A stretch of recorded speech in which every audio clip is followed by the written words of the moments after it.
streaming. We gotta find a slicker way to bring it in. Like, I don't know, just something a little slicker to bring it in. Oh, we live. all right, We live. We live in the transitional period. Coming in the room. come on in, y'all. Coming in into the room. Come holler at us, man. Oh man. We busy. We working on some things right now Right. Yo, you know they got a new communist mayor in in New York. New York. Yeah, we heard about this dude. Like real. He from Uganda. That's what Idi Amin was living at. Who, this dude? He from Uganda.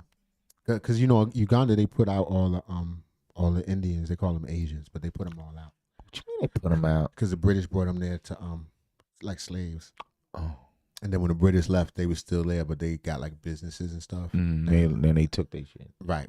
And Idi Amin was like, "Yo, we gonna eat them up." Oh, yo, Cause he ate a nigga one time. He did. yo, Idi Amin was an animal. Yeah, son. he's an animal. They said he bit somebody's arm off, like chicken, like on the news or something. I don't know. That's what they say. That. That's what they say. But anyway, he got away from all that stuff, and then he came over here. They say he was rapping before he left, though. This dude is a rapper. Yeah, he used to rap with Ugandan rap. He like what the Beastie Boys. Right. No. It was real. I don't know. Cause I don't really appreciate I only like I'm very snobbish with my hip hop, so there's no way in the hell I was going to be into Ugandan Indian rap. Not saying there's nothing wrong with Ugandan Indian rap. It's just not for me. What's the beat? How would the beat sound? Son? Like a lot of shit, I like forget the it, wind man. and the breeze and the Serengeti and shit. They was riding down them dirt roads with them goats. I was like, ooh, that's a goat. I never seen a goat in the rap. Right. But anyway, now he has won the mayor's race. The mayor, he the mayor of New York City now. We about to be up here. So Adams is gone. Adams is gone. It's official. Adams is gone. Yeah. See, you don't even know what's going on. Yes, he was running against Cuomo. Yeah. Who used to be the governor, went back down to being a mayor. Thought he was. He thought it was a shoe-in. Yeah. A classic New Yorker, that kind of talk, right. and it didn't work out for him. But anyway, Mondami is a socialist. He basically said he's gonna give everybody money and let everybody live and give everything to everybody. That's not gonna work. And all the immigrants can come and stay and everything is good. That's not gonna work. Everything is for free in a socialist society. In New York City. He said he's gonna make the buses free. He said he's gonna put rent moratoriums. What? Like stop niggas from paying their rent for a little while. Right. So what about the landlords? Fuck them niggas. They got to go. Oh. Yeah. Anyway, the title of this video coming from ABC News. I know y'all like this was highly inaccurate information. I know. I never said I was the news. No, but we here. But we here. And we giving it to y'all. Like this.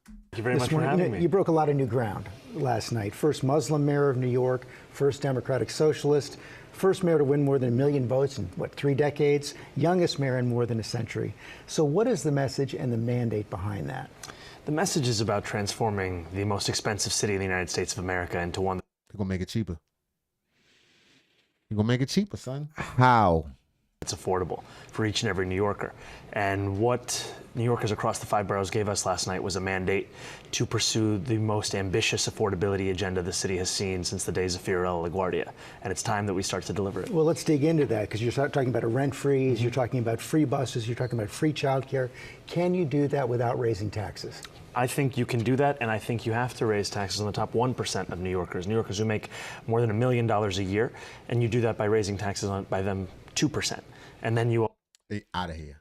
He gonna run folks out of the city, son. Out of here.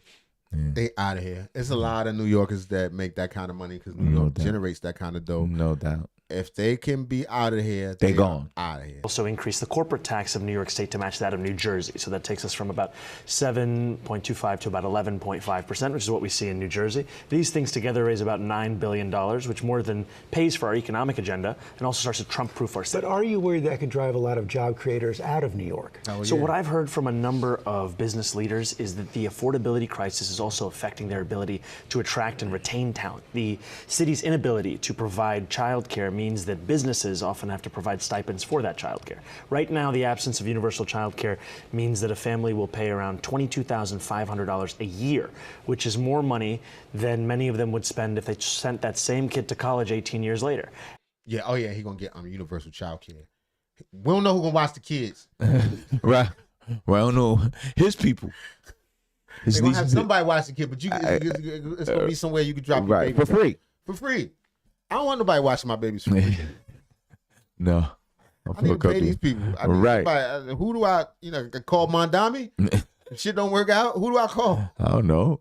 And it is time for city government to actually step up to the responsibility that it has. Not just the city government, that kind of a tax increase is going to require the state as well, including the governor, Kathy Hochul. Is she on board? You know, I'm proud to have Governor Kathy Hochul's endorsement and the endorsement of our agenda, specifically universal child care. And I've said time and again, I think these are the two most direct and straightforward ways to raise this revenue. If there are other ways to raise this funds, the most important thing is that we actually fund this agenda. You said that President Trump was watching you last night. It appears that he was watching you. And it also appears that he and other Republicans are trying to make you the poster boy of the Democratic Party. Mike Johnson, the Speaker of the House, calls you a true extremist and a Marxist. And he says now every House Democrat incumbent and candidate will co-own Mamdani's disastrous record in the 2026 midterms. How do you respond to that? Well, I'm looking forward to showing the power of an example here in New York City, an example of what it means to not just diagnose the despair in working people's lives as the cost of living crisis, but to deliver on it. And that's the contrast between myself and President Trump. He's someone who ran an entire... And I want to stop right there. I, for the sake of the New Yorkers, I hope that this man is successful. But my good sense tells me this sounds disastrous. It sounds like aspirational goals. It sounds great. Free child care, you know what I mean? Free buses. Free buses, things of this nature sounds, but in practice, and where's the money going to come from? And an already underfunded city, well, I ain't gonna call them underfunded, but they already sit on a deficit, and there's a lot of things going on where New York is actually asking the federal government for assistance for a lot of things that happened during the whole crisis with the migrants and everything, and how much money they put out. It's just a lot on the table to just approach with a technique that hasn't worked Thus far. You know what I mean? Like, communism always sounds good in the beginning, but it hasn't been so effective. Maybe this will be different. They say it's democratic socialism. You know what I mean? Democratic communism. No matter how you want to put it, perhaps it will work out fine. I hope it does. I hope I'm wrong. You know We'll what I mean? see. But it sounds disastrous. Anyway, let me know what y'all think in the comments. We're going to keep it moving. All right. Ready? I'm ready, son. Mic check. 1, 2. All right, what else we got? Oh, yeah, the computer's replacing everybody's job. Which is going That's why they don't got to worry about none of that shit in New York anyway, because, AI is going to take it over, robots. So No, it's not. it is. Fox business correspondent Madison Allworth following this story, which is going to be developing over the weeks and months to come as we watch some of these layoffs. She's in New York City. Hi, Madison.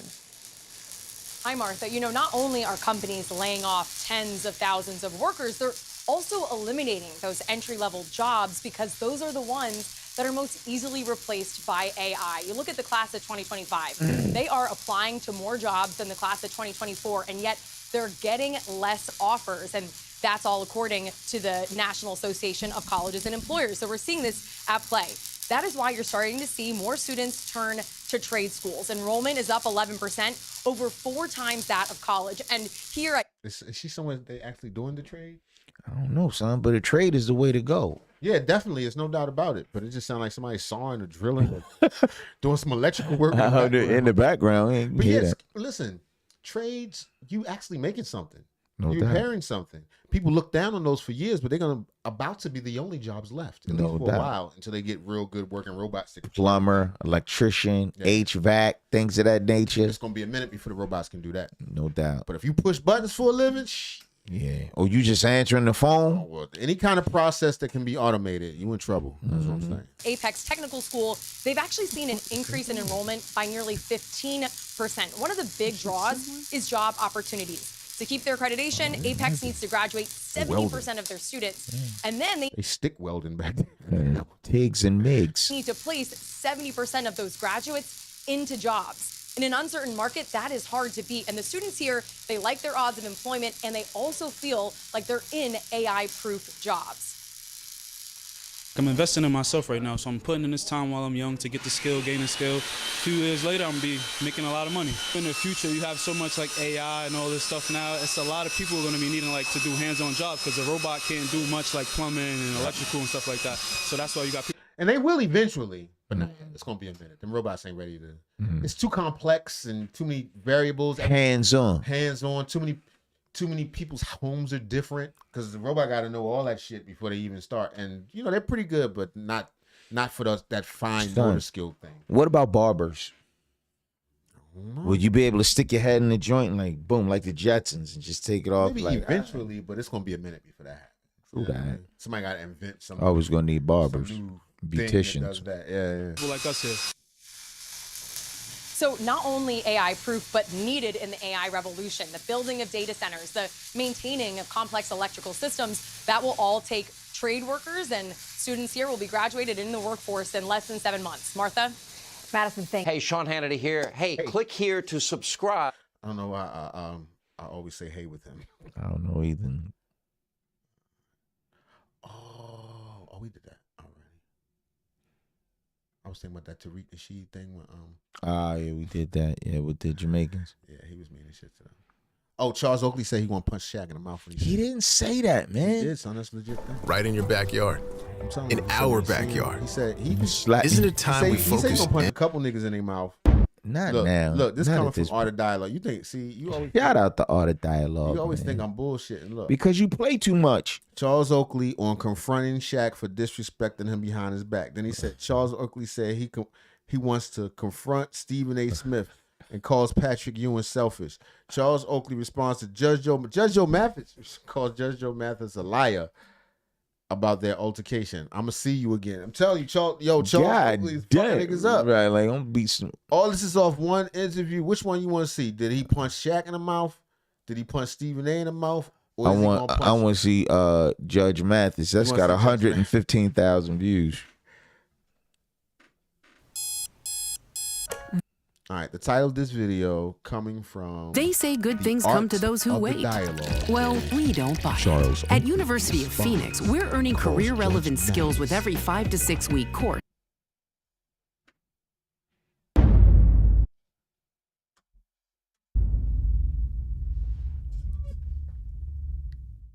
Charles Oakley, happy to have you, my man. So I want to get right into it. You got in contact with me over an interview I did with Judge Mathis where, you know, he told a story about a run-in y'all had and a little confrontation y'all had. And you got in contact with me because you wanted to come on the platform and tell your side, right? Yeah. So it was Labor Day weekend, and every Labor Day weekend for like 10 years, I did an event in Cleveland. I did a softball game, a cookout, barbecue. I had a lounge there, and people from Chicago, Charlotte, Atlanta come in town. We played a big softball game, this and that. But that year we had the event. It was raining, and a lot of people couldn't get in that Friday.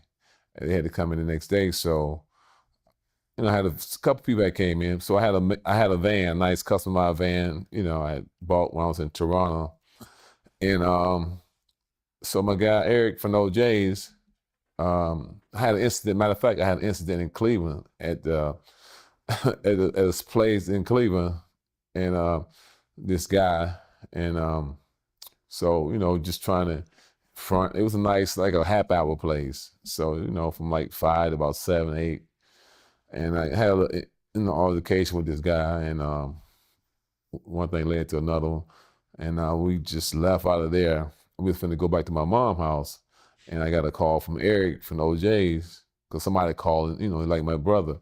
So somebody. One of the OJs called him? That's what he said. He was leaving the club. One of the OJs called him after he had a little drama. I called and told him what had happened at the little cocktail place. And he said, man, come on over to Detroit, man. We got a show tonight. I said, you got a show?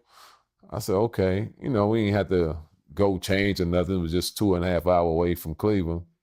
So we was in the van. We was 5 of us. So we drove on over there. And it was I think it was the Isaac brother and somebody else. But OJ's went on last. So we got there in time enough to see the OJ's. And and I talked to him. You know, he texted me after.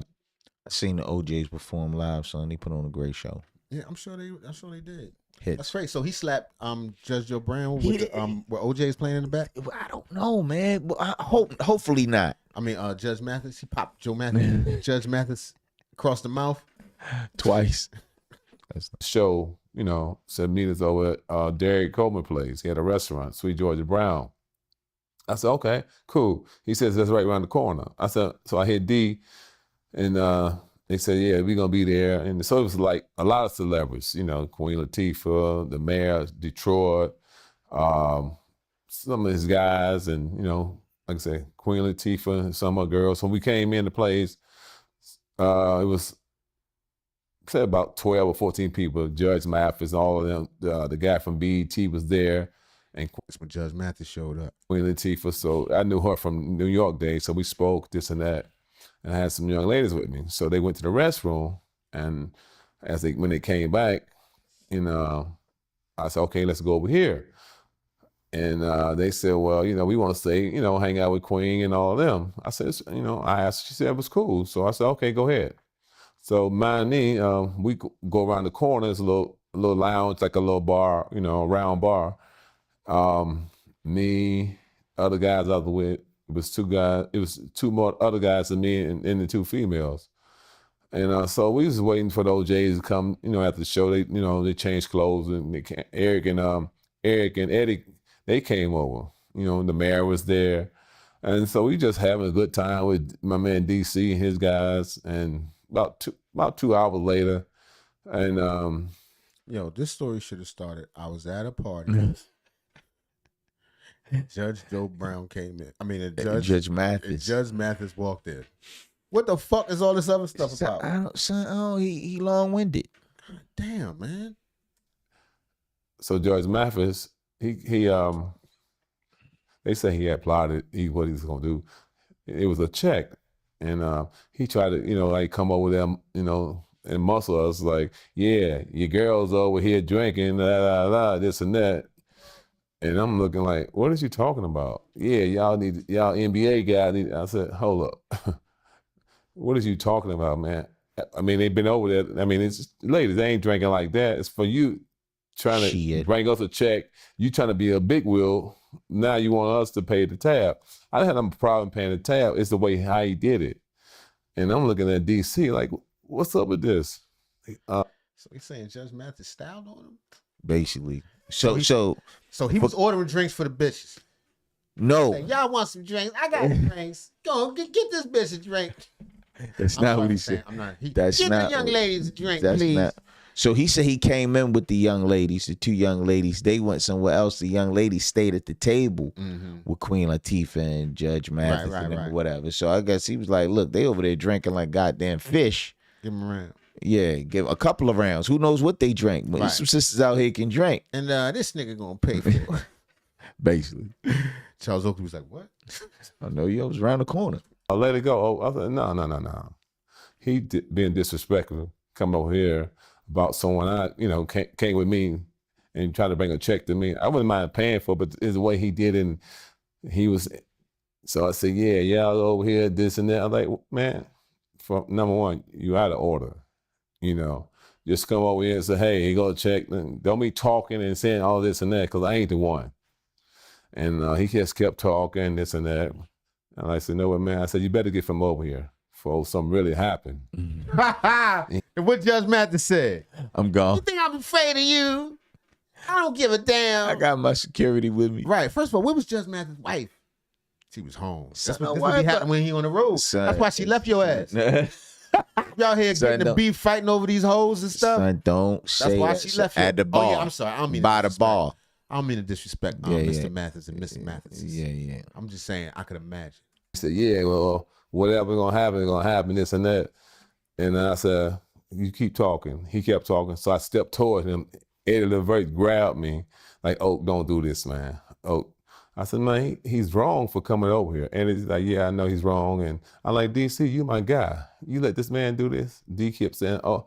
So I had to, tell D, like, man, he disrespected me and you disrespect me not checking him. So I checked him and D, but he was like, "Yeah, I'm gonna call my guys on you." I'm like, "What? Yo, Mathis is a goon. Mathis keep them goons with him. He been telling niggas. He talking like He shit. said that he was gonna send them goons at Judge Joe Brown. Because Judge Joe Brown was talking about his family. He said, "Listen, I know people. Where you at? They calling for Memphis." I said, "Don't do nothing to him, man. Right, he Just let him always live, gonna call man." his people. Oh man, ain't he call ain't talking about nobody. calling his people.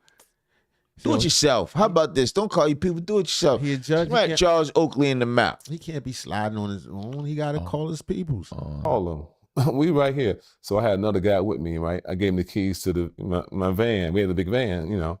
I said, pull around, you know, turn the engine off, turn the radio off, hit the defrost, hit the brakes, because I had a spot in there that when you do that, it'll come open like a motor control. He had a stash box. So I said, if you Right, he didn't want to call it that. Right, he had a stash box in his van with the heaters. If you put the button, it'll come open. Right, got the radiators in it. Go, you know what to do. And we waited, you know, it got out of hand. Everybody was like, oh, this and that.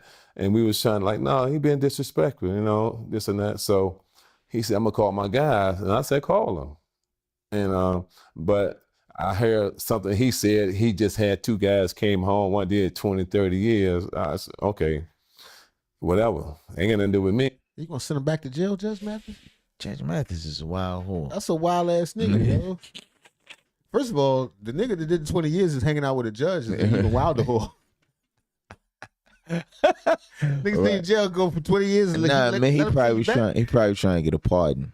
Right. No, that's probably was his friend before when he was in the gang. So, you know, I was in the gang. I left the gang alone. My man just came home.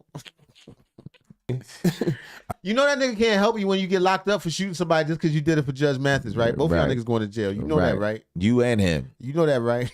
I know guys that did 40, 50 years.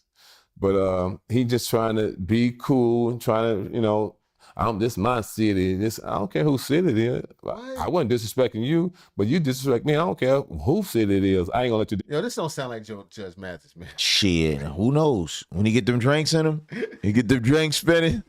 He got hoes at Queen Latifah at the table. Who knows what he might Start say? putting down. We ain't gonna go for this. You know what I'm saying? I know you was a crackhead. I used to be a pimp. I was from Detroit. Man, stop, son. We from Detroit and Chicago. He from Detroit, right? I believe so. Disrespect me.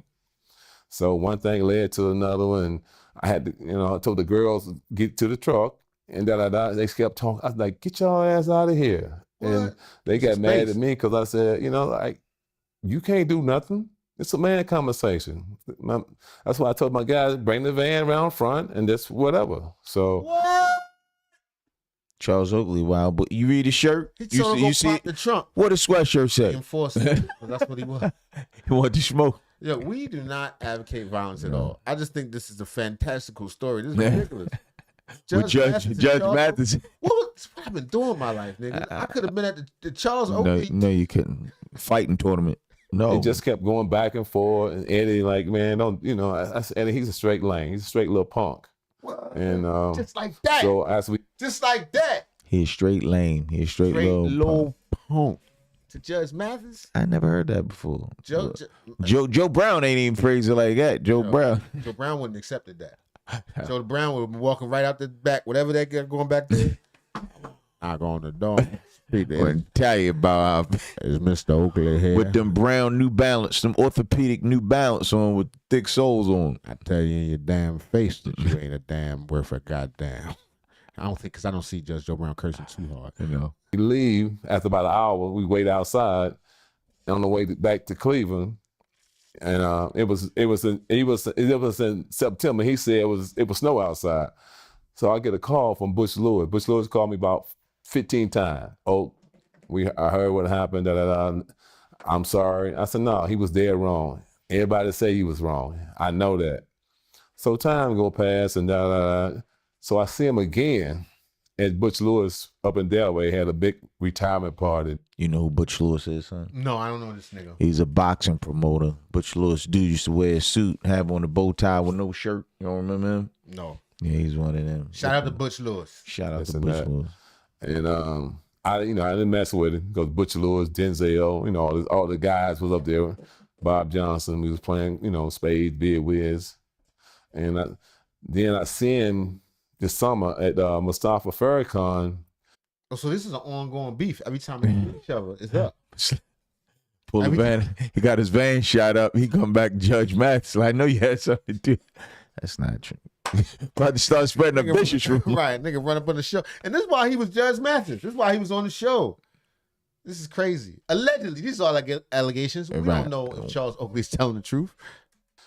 Wife passed. He was there. I didn't know he was there. But him and this guy West, World West, I don't f with him no more neither. But anyway, they was there. He tried to come speak to me. I said, "Motherfucker, you can't." This nigga got mad beef in the streets. With Judge Joe Max. I mean, with Mathis. With Mathis, he said another nigga he don't fuck with. Like, I don't know. I'm telling you, when I saw the video, I said, damn, he got beef with everybody. I told you he was mean. He's just like that. He's just one of them people he can't get along with. He don't play well with others. Same way on the court. Right. I guess he felt safe. He was in the mosque in Chicago.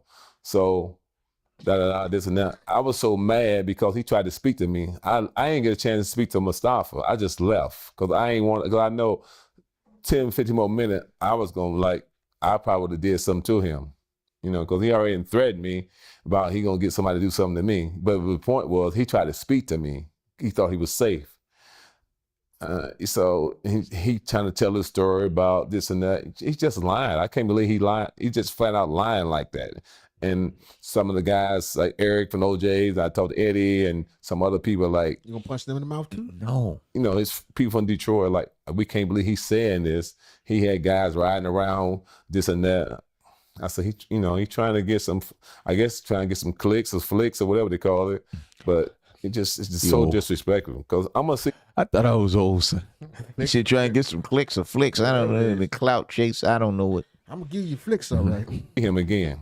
I'm going to make him run a 40 fast and Deion Sanders when I see him. I told you he said he's going to pop the shit out of Judge Mathis when he see him.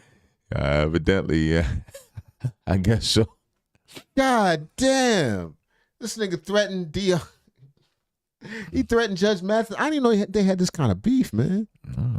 We could do a whole series on just the Charles Oakley beefs. He got like 5 of them up there. Plenty. Flicks or whatever they call it. But it's just so disrespectful because I'm going to see him again. I'm going to make him run a 40 fast and Deion Sanders when I see him. So the reason why y'all got into it was because he wanted you to pay everybody tab that came with you. It wasn't nothing. We could have paid it just the way. It's just like if Derek come to Cleveland, we out kicking it. I'm from Cleveland, so this and that. He can't pay for nothing when he with me if he in Cleveland. You know what I'm saying? So we like I said, we played against one another. We had a couple incidents in New York. I came to his rescue because he was my man.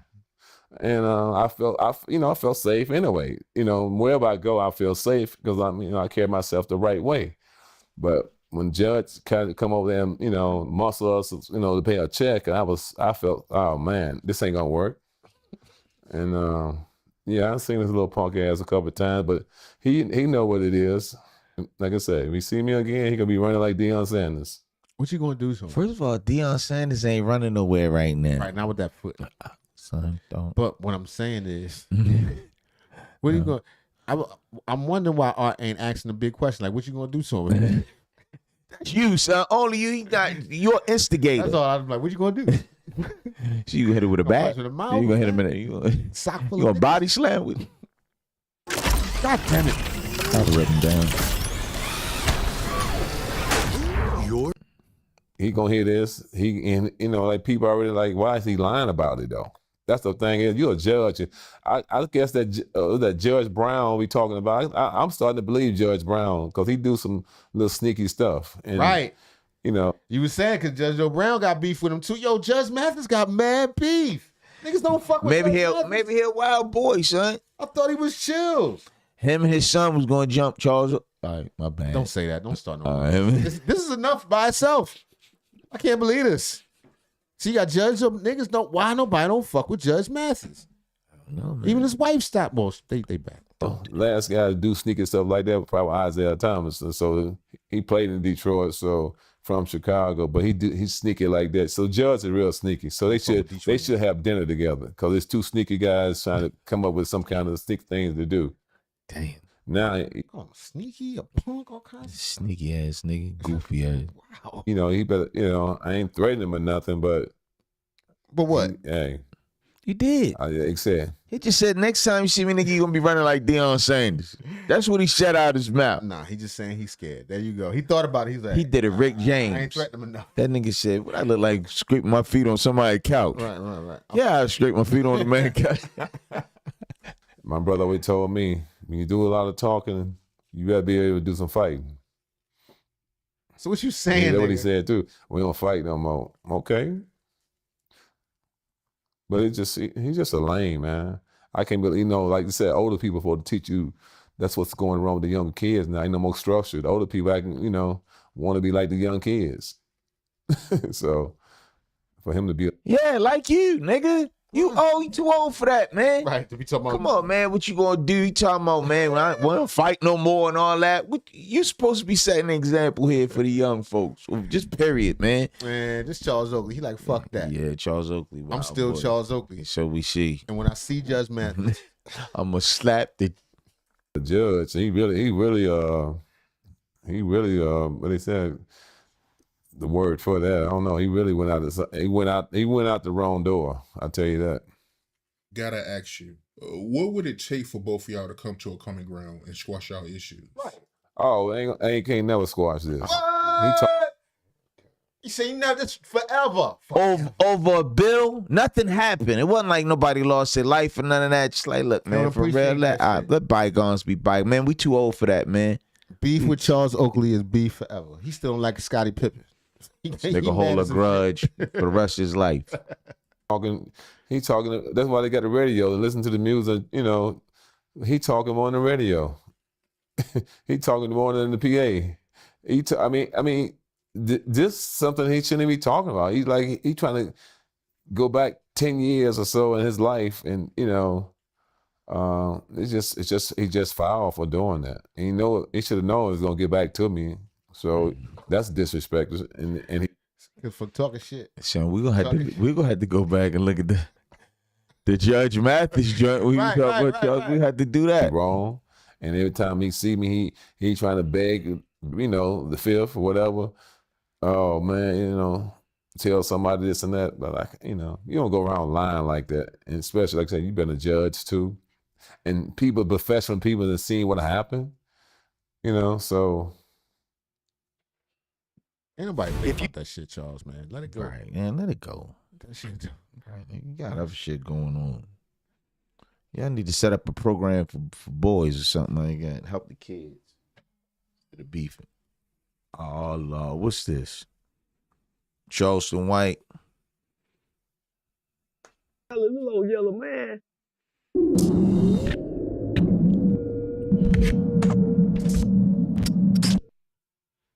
This is the interview they said that got him banned from NBA YoungBoy concerts. Oh, this interview right here? Yeah, this is the interview that got him banned. Shout out to Say Cheese, man. Shout out to Sean Cotton and Say Cheese TV. They do great work. We're not going to jack your whole shit. We just watch a little bit. Snippets. It's a little bit. Oh, man, Charleston White had to do our monthly, man. How you doing? He got Detective White, Mr. Cotton, Detective White. I ain't made it to agent yet. I done made it past officer. I done made it past snitch, rat. Nigga, I'm detective now. I got over 12 chief of police, direct phone numbers throughout the country, direct lines in my phone. I got 4 FBI agents. I got 2 Homeland Security. I got a Homeland Security. Motherfucker, he won't even let me put my number in his phone. I gotta take a picture of his number. He won't even let me put it in his phone. Wow. Yeah, he told me they tracking me. My Homeland Security, he up there with Secret Service, that cyber security shit. The nigga waited for me outside the airport. I told this story one before. The nigga waited for me outside the airport one day. Because I fly so much. So I fly 3-4 times a week, sometimes twice in one day. So I'm sure that's a red flag at some point. Especially with my rhetoric, right? Because at times, nigga, no, fuck this part. I say some shit. It's talking getting money. It's talking hustling. Most of these mamas was dope fiends, so they don't want to sell drugs. They really want to rob drug dealers. That's why a lot of these young niggas come out robbing, because their mama was drug addict. And they watched you niggas sell drugs to their mama. Done walked in, half you niggas had their dick stuck in their mama mouth. A lot of niggas mama had to.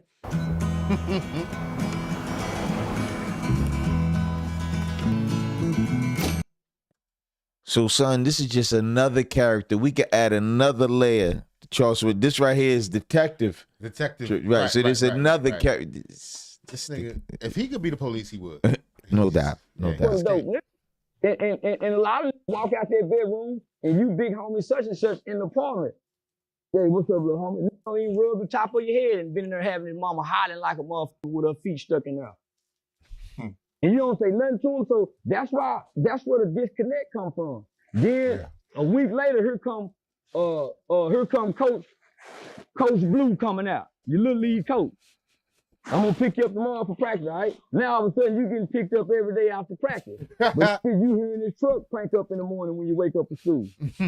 So that's why these young niggas feeling how they feeling. That's why they all tapped in the NBA young boy. That's why them young niggas, and they wrong, they supposed to go to jail for it. At that NBA young boy concert, the white man asked the young nigga to move, they plummet the young nigga. They plummet the man. Yeah. That's what I was talking about. They beat up that old man. He was a white dude? Yeah. You didn't say he was white. You just said he was an old dude. He was an old white dude. He was with the yellow jackets. With the reflective jacket. Just like, excuse me, change the seat. This motherfucker just wild out on him for nothing. Don't take a lot. If I was a judge, I'd give him 40 years, guaranteed do 19. Guaranteed 19, because this ain't his first time doing it, and he was doing this to somebody in his household. Oh, okay, so he got arrested for that. I hope he did. Okay. I pray. We did the story. He got arrested and released to his mama.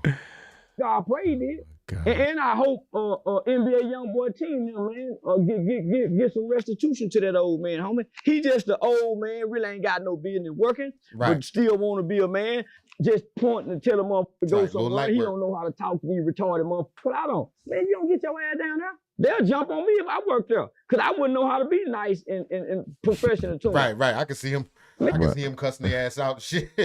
With the yellow jacket, with the reflective jacket. Get your ass out the goddamn. Get y'all goddamn ass out there, truck stand like jumping. Man, y'all gonna tear up these people's shit. But they been tearing up people's shit everywhere they go. They go over there, ain't a house, they break something. That's why nobody like they motherfucking ass or they mamas. These old little boys don't, man, you not here, now they can't come over here. And they don't want their mama, because their mamas will come over here and leave them. Might not come back for 3-4 days and be ready to fight you, calling her, tell bitch, come get these goddamn, who you calling? Bitch, you done left these motherfucking kids over there. You better not my motherfucking kid, bitch, you don't care nothing about these kids. I'm finna call CPS on. Them kind of kids. These ain't well-nourished kids that ever in their lifetime stayed at home for a full day, got breakfast, lunch, and dinner cooked with a made-up bed in the morning. Kids always got cereal and milk in the house. They ain't never got no motherfucker biscuits and bacon in that motherfucker. These the kids, when they get empty in the cabinet, what they got? Noodle. They ain't got no canned goods. Nigga, they ain't got nothing they can go unthawed out in the freezer. Once they eat up them goddamn chicken Popeyes and Tostino pizzas and them pizza rolls, God, all that microwave shit, they starve. He ain't lying though. I was saying that too. Like niggas ain't. It's like 7 generations since niggas had dinner, like with a family dinner. All together, just a setting. Just we're gonna sit down and we're gonna all have dinner. That's salads and regular. That's family shit. No. That's why the neighborhood in area is called a food desert. That's why they stopping food stamps. Because this live in 76105, which nobody in this area make over $5,000 a year. Yeah. What the fuck is this 76105 food stamp card doing over here in 76120 in these $300,000 houses? She sold them to her auntie. So the auntie got the food stamp card over here in this high tax area where nobody should be getting food stamps. They running the card up. That's why they think poor people is eating lobster and steak, because they selling the food stamp. Now when they get the card back, her and her kid might just got all microwave food. Right. So that's this motherfucking kid. That's real talk. On a regular basis. Either that or she could have made plates if she a hustler. What? Her and her kid might. Plates. You never bought a plate for nobody? Yeah, hell they yeah. Probably made that with food stamps. Yeah. They just got all microwave food. So this motherfucking kid, whole life, until he's damn near grown, is completely reliant upon him eating at school, at least breakfast and lunch. That's real shit too. We've seen it. I was written down.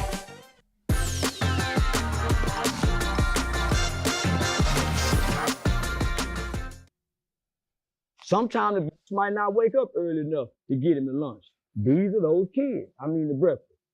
On Mondays, half these motherfuckers don't mean mom been fucking all weekend. They even fell asleep downstairs. The other brother upstairs in the room, and the mama in there on some pills and some mushrooms or something. In the school, this nigga got a pattern of missing every Monday or being late. I worked in the school to see it. The school used to have to call me and Mr. Jesse Taylor while working, literally, homie, the resource officer. Say, you know them boys ain't at school today. So I leave from the class lady, walk over to the project, and half they want to say, boy, he hang out. What's up, Miss Shaw? Why y'all in the school? My mom ain't waking up. I beat on the boom, boom, boom, boom, boom. Hey, man, school, them call saying boy ain't in school. You beating on my door. For me, get them goddamn kids at school. I would see open door, I see grown folk laying on the floor. They been pussy popping, smoking black and mild, vaping, talking loud. Them kids ain't getting no sleep in them projects, in them apartments where these kids are coming from. These King Von mamas and all that. You think he lying, son? This nigga ain't lying about a goddamn Do you think he lying? thing. A goddamn thing. But the thing is, what? You can't criticize black people. No. Can't hold up a mirror. Let's look at these comments. I bet you somebody's like, everybody ain't like that. Oh, right. I police vest with a joint in hand is diabolical. Well, this shit is so long, but it's a lot to talk about. Right. Charleston White. They worry about him like being the a type cop. of cop to right. Smoking with the police vest on, classic. And he started on unplugged. Yeah, whatever. Anyway, it's some real shit. Anyway, this is just a short live. Thank y'all for hanging out. Don't forget to like and subscribe. Please turn on your notifications. So you know when we drop. Oh,